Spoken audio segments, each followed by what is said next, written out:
Hi everyone, Don Giannetti, lighting-essentials.com and project52prosystem.com.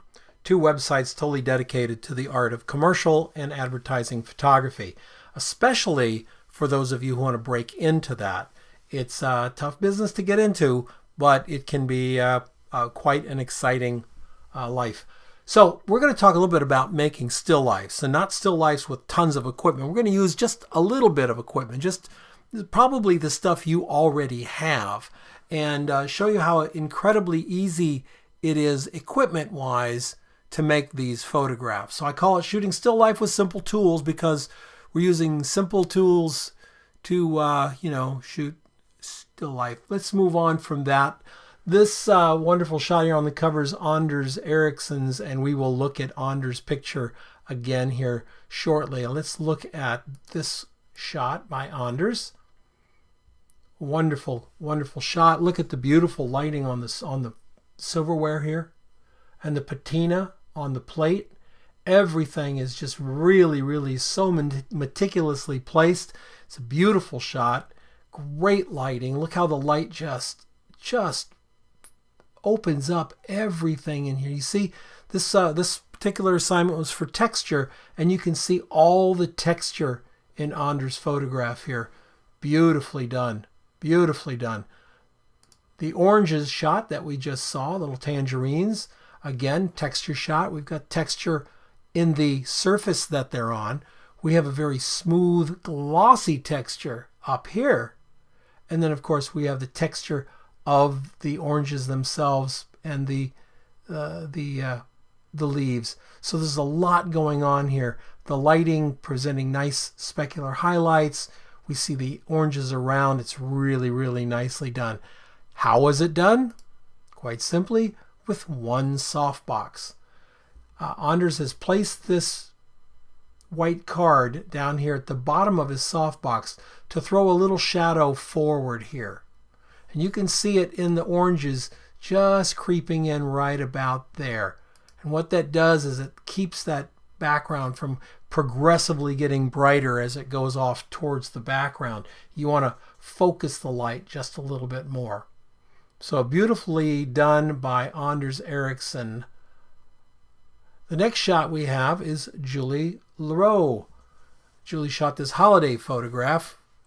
We've got the texture of the silk flowers in here, and look how shiny these guys are. We know they're shiny because, well, we can actually see the octabox right up there in them. These are absolutely glossy, totally effective in reflecting, and what we call super efficient. These are super efficient items, so we get the absolute perfect reflection of the light source. Chrome is something that's super efficient. We can see the light source again down in here in the plate. And up in here we've got highlights. Really, really a lovely shot by Julie Leroux. How did she do it? Well, she used a window for fill and a little wink from an octabox right above her set. So she's shooting from here. She's got the octabox there, and then she's got the window coming in from the back. Let's go back and look at the shot. You can see the bigger window light reflecting here.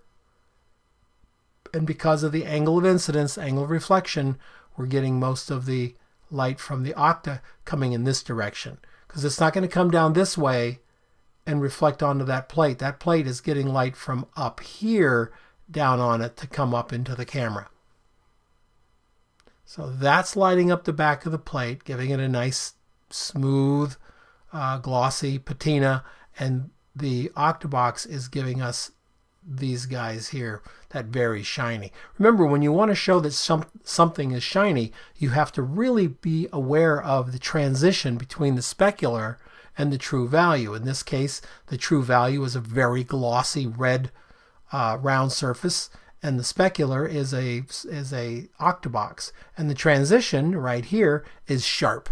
That sharp transition is what tells us this is glossy. Same thing down here. We have sharp transitions between highlight, reflected light source, and the true value of the plate, which is shiny red, but there's nothing reflecting in it. So, and those edges are sharp. That tells us this is a glossy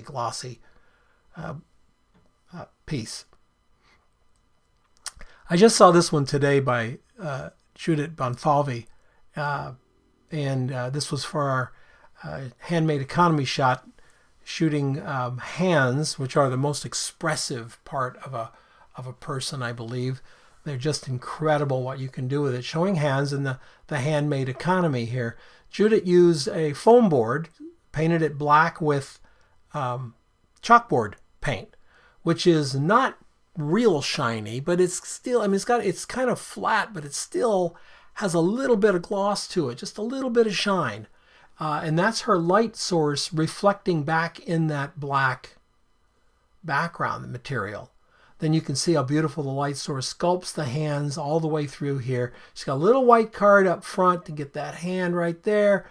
Maybe this right here. I tend to think that what's happening on the pliers is actually the pliers are picking up the highlights from the hands there. And that's what's happening there. We can take a look at Judith's lighting right here. Real simple. On a table. A couple of white cards. She's got an octabox with a piece of tape of tracing paper taped onto it and ballooning out. So it's, you know, it's doing this. It's not tight to the octabox. It's kind of loose out here, hanging out there. And I'm not really sure what that does in this case.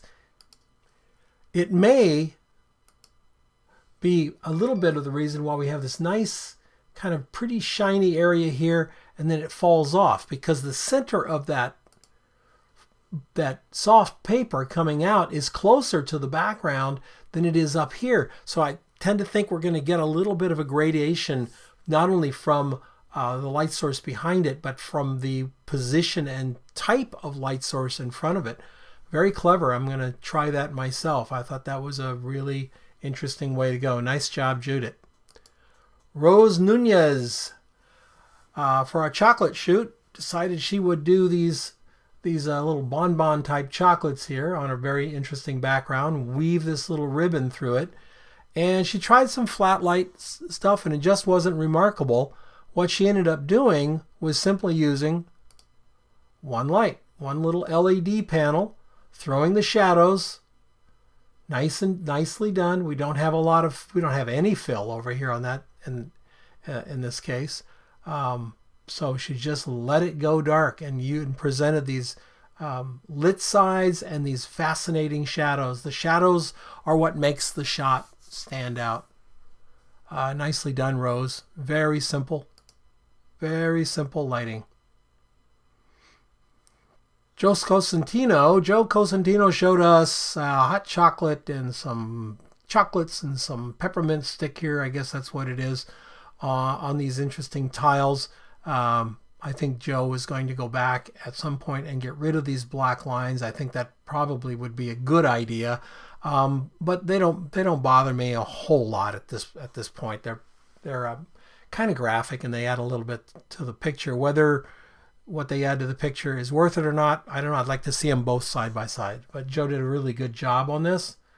We've got backlights, so we've got nice light up in the whipped cream. We've got beautiful light on the top of the chocolates, right on these edges here. We got a nice big reflection of the light source in that white bowl, which lets these reflections of the items be reflected down in that white dish as well. So very clean shot. His lighting was a homemade scrim and a strip box behind it, and a soft box with a scrim on the front, which is now a round soft box. It's no longer a beauty dish. It's a round soft box. That gives us, he's getting a nice wide spread on this homemade scrim, but he's controlling where the hottest part of the scrim is so that he can drop it off and get a little bit of darkness around it, of gradation to the background. Nicely done, Joe. For real simplicity, you can't beat Kit Ishimatsu's chocolate shot. Beautiful texture in the chocolate. We've got great patina in the server here. We've got this chocolate. Look at all the rims are nicely lit. Really a nice clean shot on marble. Looks great. The lighting looks really, really good. And how did he light it? Well, he took that middle part from a 5-in-1 and threw a light through it. Just stood it up behind and threw a light through it. Got a white card up front for a little bit of fill to the front. You can see that in the edge of the dish here.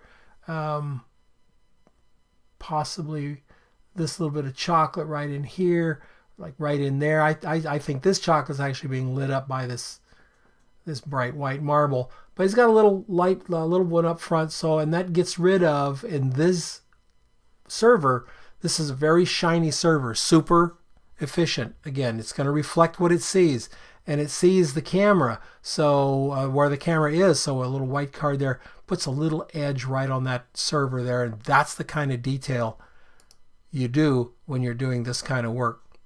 Nicely done kit. So we've seen a couple of pretty cool shots done with very simple tools. Lovely little photographs, interesting photographs with shadows and composition, dramatic photographs, depth, color, wonderful textures, and it's easy to do, not hard at all. Just grab your simple gear, use a window light, maybe one light through a scrim, possibly a single softbox like Anders did, and make still life. Have fun. Don Giannatti. If you're interested in Project 52 Pro System, there's a link down below. I'll see you next time.